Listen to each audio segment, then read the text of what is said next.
Strat-O-Matic Excel Carryover League.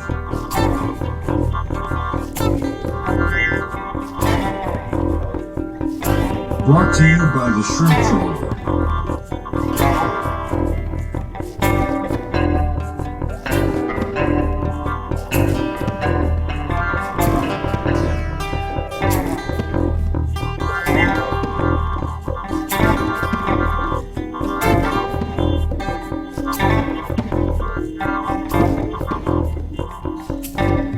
1972 to 1975. Game 103, Twins at Royals. Welcome back, baseball fans. 1972-75 carryover league. We got a best-of-7 series in the American League Midwest between the Minnesota Twins and Kansas City Royals. Both teams off to blazing starts in 2024. They had sweeps in their opening series, and not over lightweights either. The Twins swept the Yankees, and the Royals swept the Red Sox. So at least to think these two teams might be for real. A lot to talk about, so let's just go review what's happened thus far. It's opening up in Kansas City, Game 1, Minnesota, Kansas City. Blyleven and Prince Roger Nelson. And the Royals in command early and often, off of Blyleven. RBI single in the first by Mayberry. You get homers in the third by Brett and Piniella. They bat around in the fourth. Blyleven somehow lasts through the sixth inning.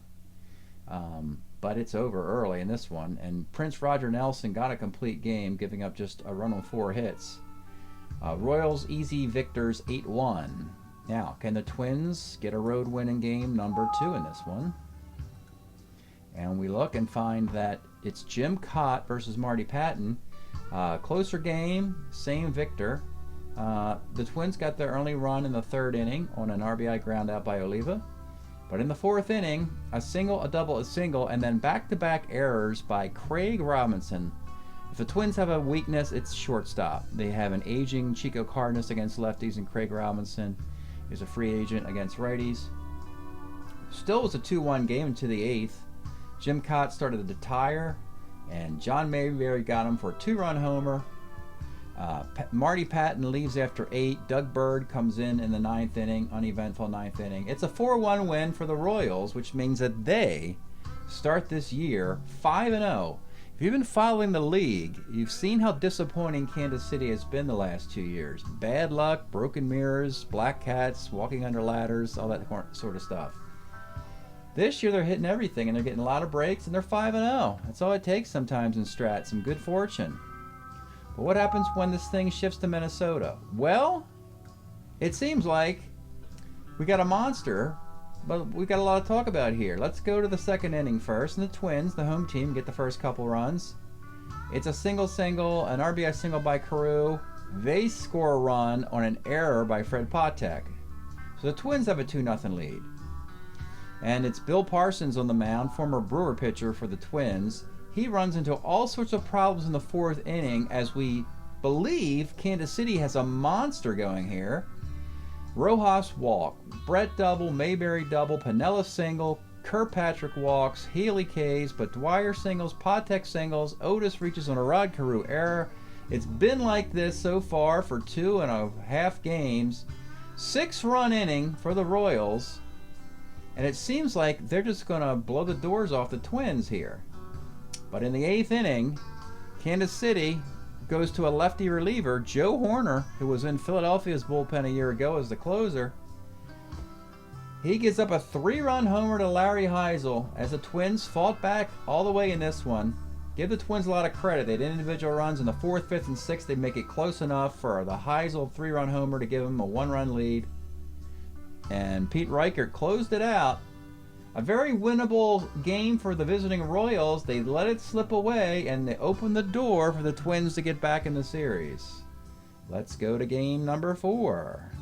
So far, the home team has won every game. And now it's the Twins saying it's our turn here. We get a Chico Cardenas single, a Larry Heisel triple, RBI single, Oliva 2-zip. Royals do what they've been doing, getting runs early. A walk by Mayberry and homers by Kirkpatrick and Dwyer. It's 3-2. When you look at, is it good hitting? Is it good pitching? or bad pitching, I should say. Really, it's the hitters are hitting their cards. And sometimes that's a lot of fun. When you see that, you know, bad defense, knocking pitchers around is not always a lot of fun. But sometimes it's a lot of fun to get a high-scoring game if the hitters are just nailing their cards all the time. And that's what happens here. As the Twins score in the first 4 innings off of beleaguered Paul Splittorff. Splittorff knocked out after 4. 11 hits, 6 runs, 4 walks. Dave Colch doesn't last much longer. 5 1/3, 9 hits, 4 runs. In this one, however, the Twins outlast the Royals by a score of 7-5. So it shows that the hot starts by both teams, they're right on schedule as far as it being 2 games apiece. Haven't got a road victory yet, which is something that sort of separates the elite teams, getting more road wins. So we don't really know too much. They've held serve at home thus far. But then in Game 5, here it comes. The Royals said, let's get back to just dominating like we were in Games 1 and 2. This offense is really on cue this year, folks. They upgraded Brett. Jim Dwyer has been a real revelation as a free agent they brought in. They got Fran Healy as a nice catcher. So Kansas City, they were in a hitting slump the last couple years. In this game, I'm going to just give you an idea. Amos Otis, who has really struggled the last few years. Rojas leads off the 3rd with a single. Amos Otis hit and run single. Rojas leads off the 5th inning with a single. Amos Otis hit and run double. George Brett leads off the 6th with a walk.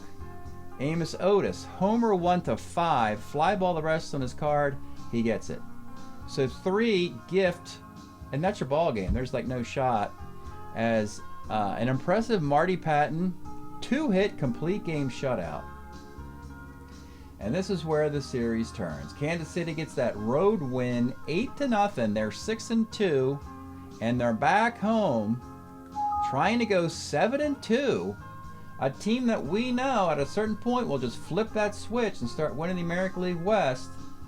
They're not in competition with the Oakland A's anymore in this new division. They're in contest with the White Sox, largely the Twins and Brewers. So here we are. It is Game 6 of a best of 5. The Twins will send. We got a pitching matchup, a unique pitching matchup that focuses on stats from 1972.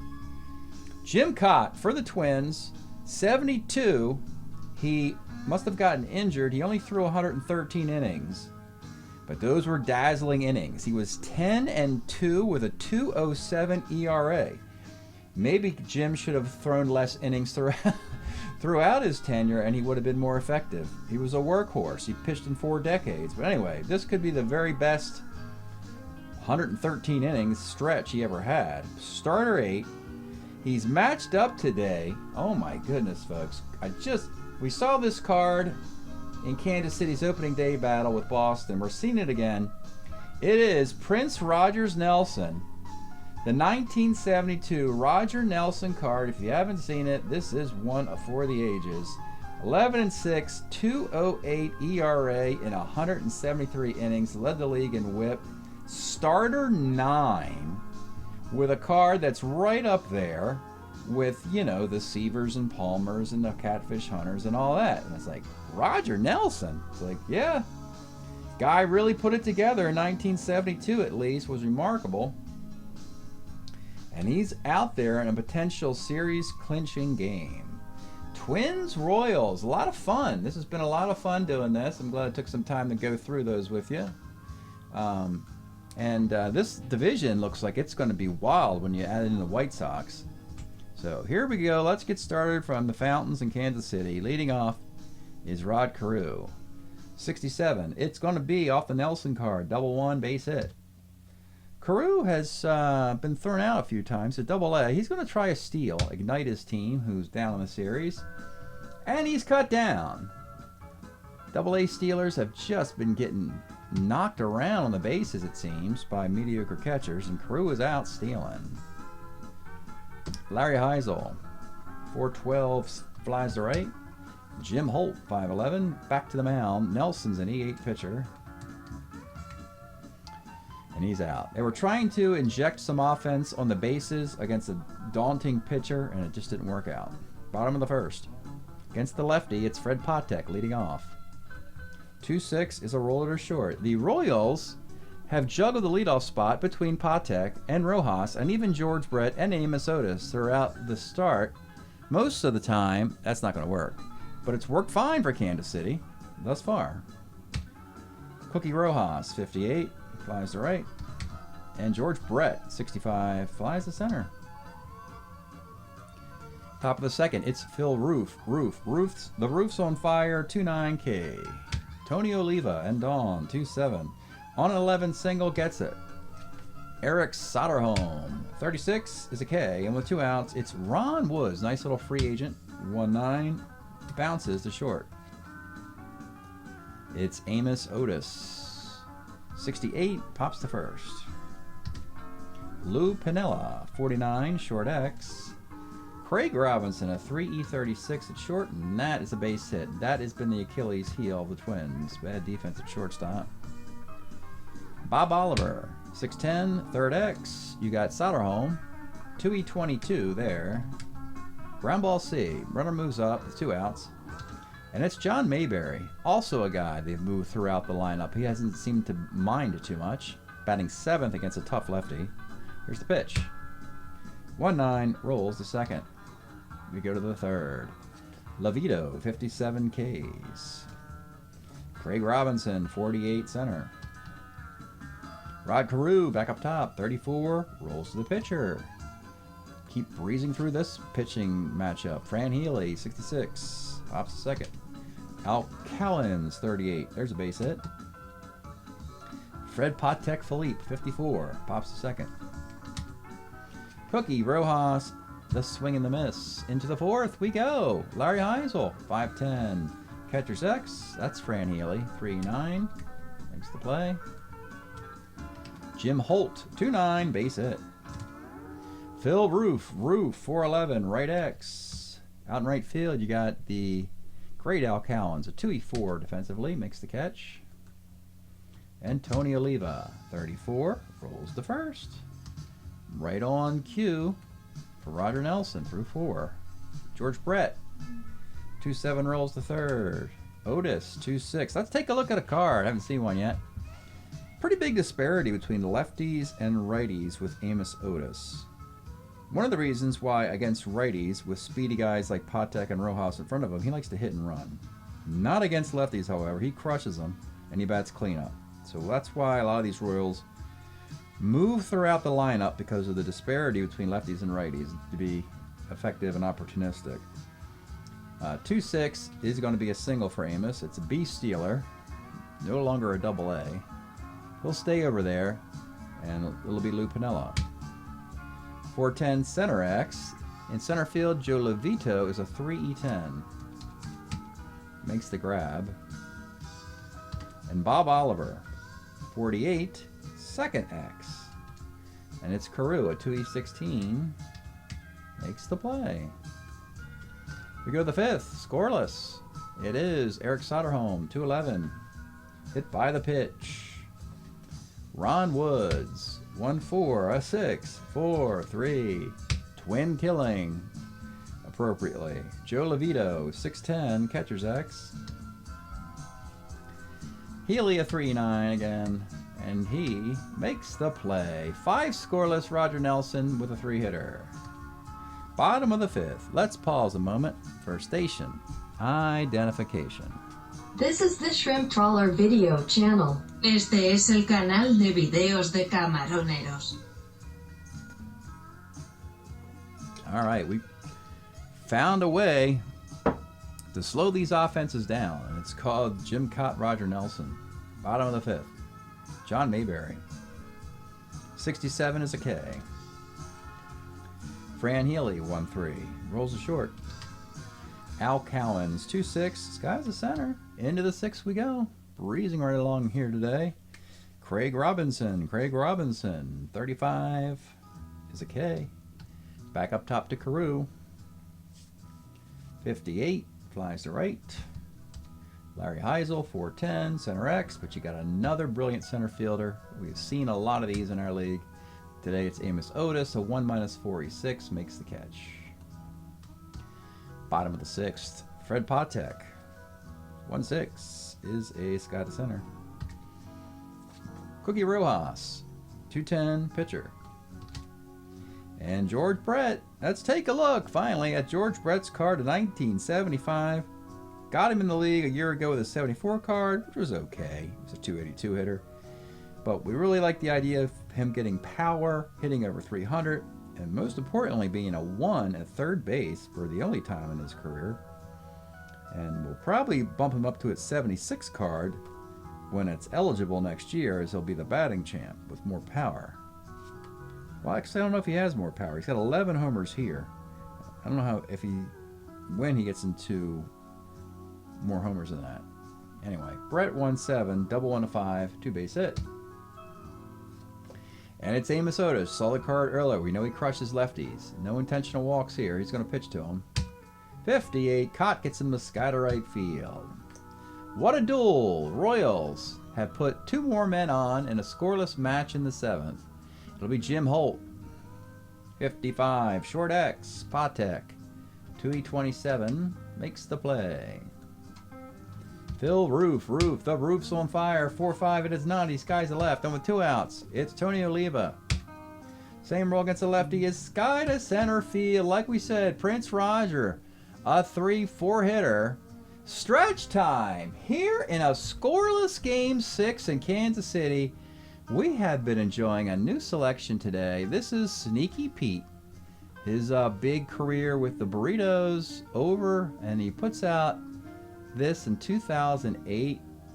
The Steel Wonderkin collection of former Birds Burritos songs in there, some classics.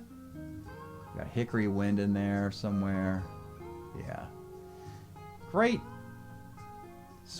baseball playing background music for Kansas City, I find. Really enjoy this. Sneaky Pete. Back to the game. Scoreless. Royals. You know, you get a run or 2, you walk out of here in first place in your division. And don't have to play a Game 7. It'll be Lou Piniella leading off versus Cott. Neither pitcher in danger of breaking, hitting point of weakness. Piniella, 59. Sky's the center. Bob Oliver, 6'10", third X. It is Soderholm at 2E22. Makes the play. And with 2 outs, John Mayberry, 35, draws the walk for Fran Healy. 2-9, let's take a look at a card. It's Fran Healy.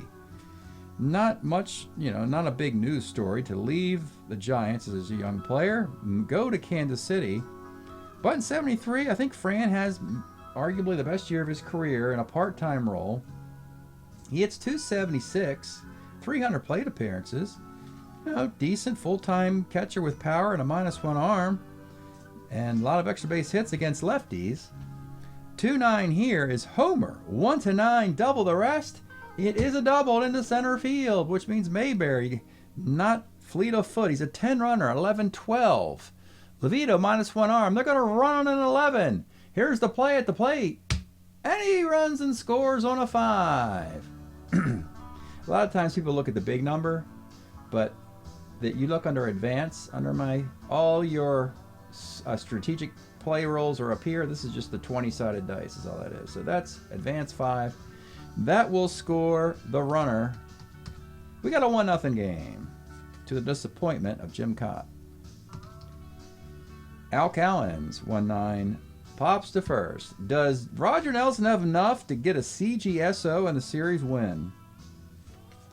Before we decide that sort of thing, they're going to do some counting and get Jim Dwyer in the outfield defensively for Bob Oliver.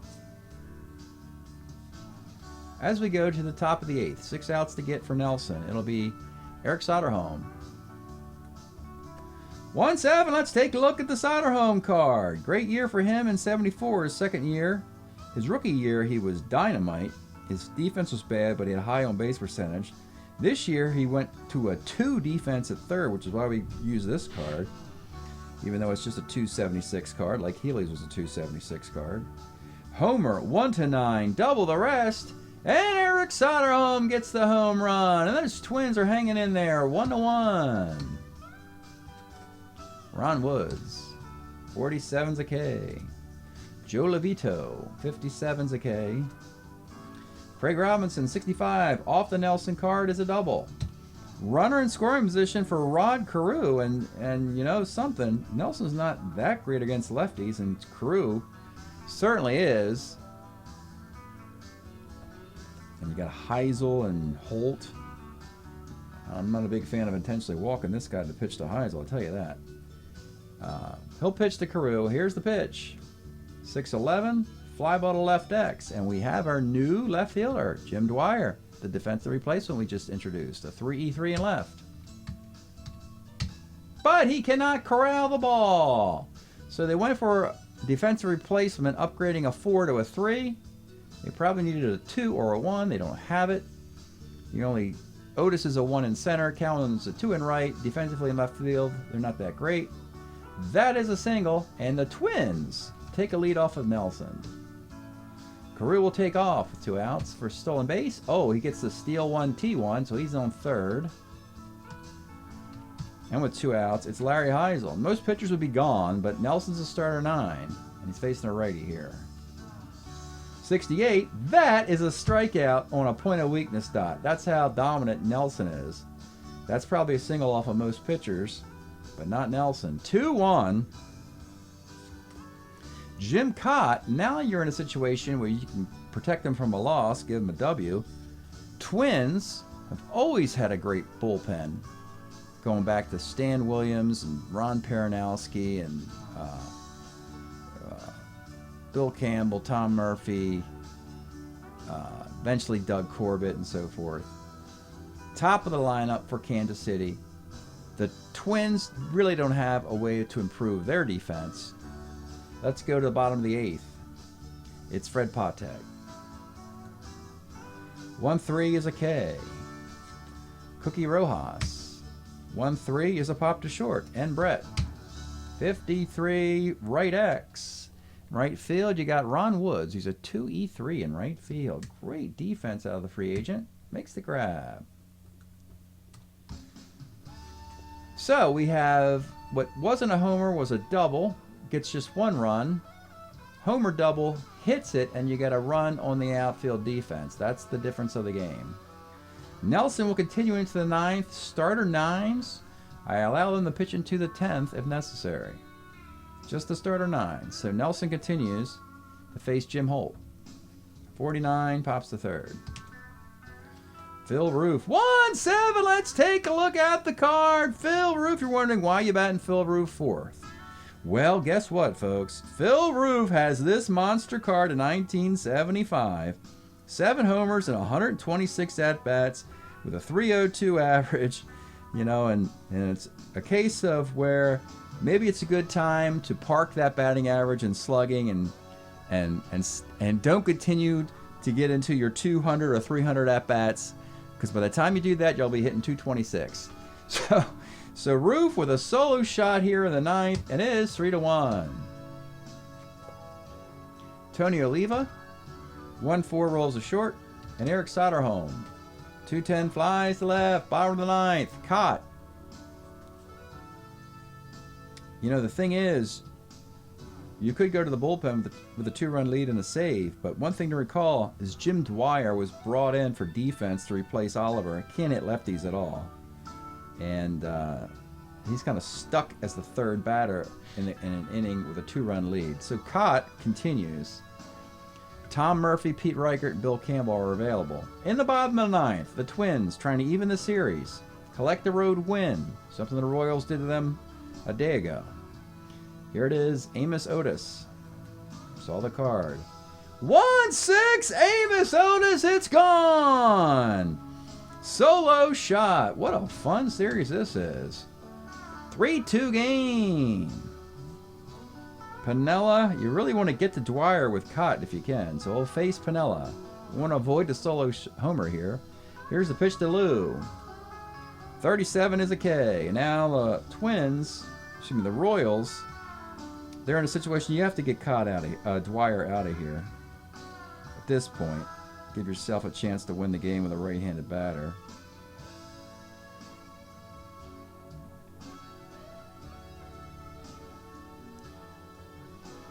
Now, interestingly, you have Ed Kirkpatrick. Let's take a look at Ed Kirkpatrick. What an interesting player this guy is. Always had the ability to catch, play first, play a little bit of outfield.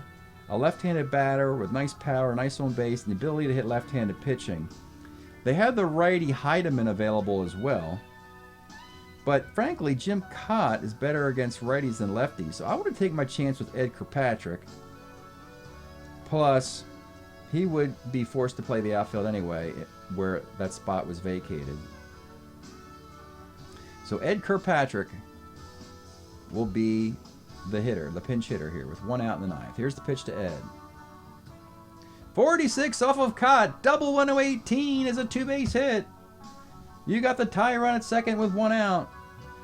And you got John Mayberry, another dangerous lefty. Let's take a look at this. I mean, these lefties, hey, they don't bow down. I know I mentioned Dwyer was awful, but not Kirkpatrick or Brett, and certainly not John Mayberry with his brilliant 72 card.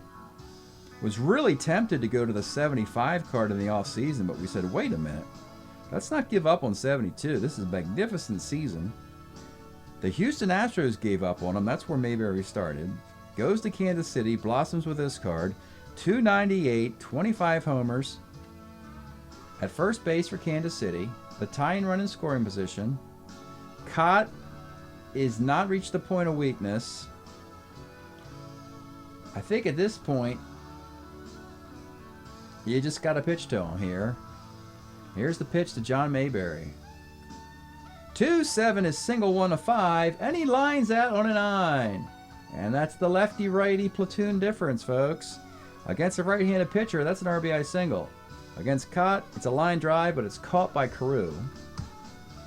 And the game will rest in the hands of Fran Healy. Now there'll be a mound visit. You go to the bullpen with righty, and only a righties. Actually, you have Healy, you got Cowens, Heidemann, Patek, Rojas before Brett. So I think, as tempting as it is to go for the complete game, I think they're going to pull Jim Kaat here after 8 2/3 and get the matchup for the final out with the tie run at second base, and that is Tom Murphy. Murphy, another player they took out of Milwaukee along with Bill Parsons. 74, he went into the bullpen, 10-10 with a 1.90 ERA in 123 innings. So the Twins always have a lot of depth in this bullpen. He's a little bit better than Bill Campbell, as Campbell's now the setup guy. Tom Murphy's going to come on into the 9th, tying run at second, and face Fran Healy, who had the RBI double in the 7th. We saw his card, the 210 card. So here we go. Fran Healy versus Tom Murphy to force a Game 7. Here is the pitch. 2-6, missed the column. 2-6 is a ground ball to short. And the Twins come back with 2 in the 8th and 1 in the 9th. Hold on. Kansas City tried to rally, couldn't finish it. Great baseball game. 2 fun teams. Final score, the Twins win 3-2. Jim Kaat gets a victory. Tom Murphy gets a save. Roger Nelson gets a loss. Road win for the Twins after a road win by the Royals. Game 7 will be in Kansas City. I'll tell you the matchup. It's going to be Paul Splittorff coming back on 3 days rest for Kansas City. And the Twins will send Bill Parsons pitching on 3 days rest as well. Should be a lot of fireworks in that Game 7. We'll give you the results of that in a bit, so stay tuned. All right, baseball fans, here's the box score of the Game 6 you just saw. Twins coming back in the 8th and 9th innings to win 3-2, forcing a Game 7. It was a very interesting Game 7 with momentum at play early on. The pitching duel, we expected fireworks. Bill Parsons got knocked around last time, as did Splittorff. Top of the first, the Twins get a Carew single, stolen base, RBI single by Killebrew. 1-0. Immediately bottom half, Amos Otis solo homer. It's 1-1. Then in the bottom of the second, it seems like Kansas City is going to go one of those tears again, and Bill Parsons is pitching poorly again. Starting with Ed Kirkpatrick, you get a single, a walk, a single, and then George Brett, a 3-run homer. It's 6-0 with nobody out in the second inning. Now here's an interesting moment. Cookie Rojas triples. Otis rolls center beat ? And Rojas runs and gets thrown out at the plate. So now there's 2 outs and Mayberry makes the final out. So that meant that we stopped scoring with Kansas City at 6-0. Do the Twins suddenly see the change in momentum? Well, top of the third inning, Cardenet singles, Heiselwitz a 2-run homer, 6-3. In the fifth inning, Rod Carew solo homer, it's 6-4. And you can just feel the nervousness in Kansas City that they blew this great opportunity in the second inning to run the Twins out of the stadium. Basically, the Royals have actually played a lot better than the Twins in the series, even though it's tied. But believe it or not, Bill Parsons and Splittorff suddenly settle down in the middle innings. Actually, Parsons would only give up 1 more hit after that Rojas triple. Pulled after 6. Reichert throws a couple scoreless innings. It's up to Paul Splittorff to finish this game. In the 8th, they bring in Horacio Pena. Gets up a single. After a couple outs, they go with a lefty-lefty Joe Horner against a lefty Tony Oliva. He grounds out. And then the final inning, a 2-run game. They go to their closer, Doug Bird, really dominates versus righties. No lefties on the bench. Ron Woods pop out. Jim Holt skies the center, and with 2 outs, Eric Soderholm flies to left. Great 7-game series between the Twins and Royals. Break it up for the Royals. They do win 4-3. And they are in first place, but the Twins are not far behind, nor the White Sox. This is going to be the division to watch in the American League, folks. These teams are all playing some really good baseball. The Royals, victors over the Minnesota Twins. Time for some sleepwalk here. 4-3. Thanks for checking this out. Gosh, I'm kind of groggy now. We'll see y'all later.